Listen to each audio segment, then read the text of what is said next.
তো আজকে আমরা দেখব বা শিখব যে এটা হচ্ছে লেবু গাছের গুটি কলম কী করে করা হয়। তো একটু পুরনো ডাল, 1 বছরের অধিক যে পুরনো ডাল, হ্যাঁ, যেটা একটু ব্রাউন কালারে হয়েছে, এই যে দেখতে পাচ্ছেন এখানটায় যেরকম হয়েছে, পুরনো ডাল একটা নেওয়া হবে। পুরনো ডাল বলতে গেলে একটা যে দেখি, এই যে এই ডালটা, হ্যাঁ, এটা একটু পুরনো ডাল, একটু ব্রাউন কালারের হয়েছে।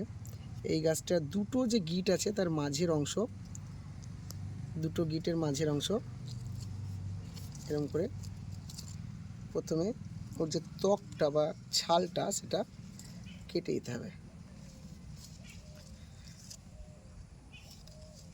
এরকম করে কেটে দেওয়া হলো, কেটে দিয়ে এই ছালটা তুলে নেওয়া হলো, হাত দিয়ে এরকম করে তুলে নেওয়া হলো।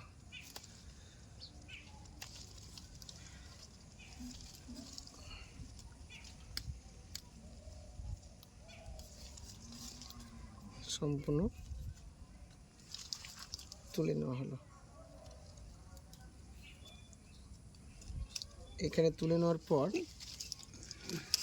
একটু রুট হরমোন, হ্যাঁ, যাতে শেকড় ভালো গজায় তার জন্য এই রুট হরমোন নিয়ে এই জায়গাটায় কিছুটা একটু লাগিয়ে দেওয়া হলো। লাগিয়ে দেওয়ার পর হচ্ছে এই যে মাটির যে কুমির বা সানা মাটি আছে, সেই মাটি কিছুটা অংশ নেওয়া হলো, ডাল অনুসারে কম বেশি হতে পারে। এবার এই মাটিটা ভালো করে ছেনে নিয়ে মাটিটা প্রথমে এরকম করে পুরো যে জায়গাটা আমরা ছিলেছিলাম সেই জায়গাটায় শক্ত করে লাগিয়ে দিলাম। লাগিয়ে দেওয়ার পর একটা ক্যারি নিলাম। ক্যারি নেওয়ার পর ক্যারিটা জড়িয়ে দেব।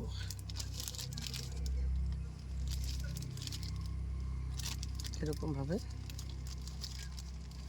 জড়িয়ে দিলাম।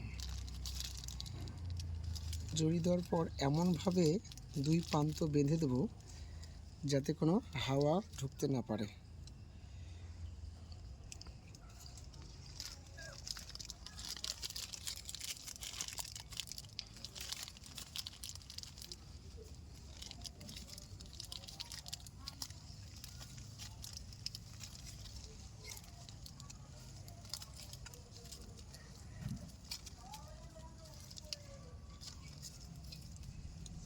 এক প্রান্ত বেঁধে দিলাম।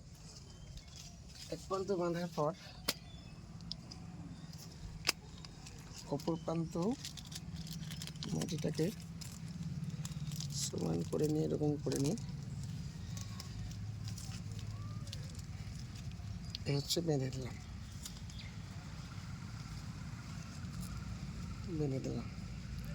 আমার মনে করলে মিডলেও একটা বাঁধন দিতে পারি, এই মিডলেও একটা বাঁধন দিতে পারি।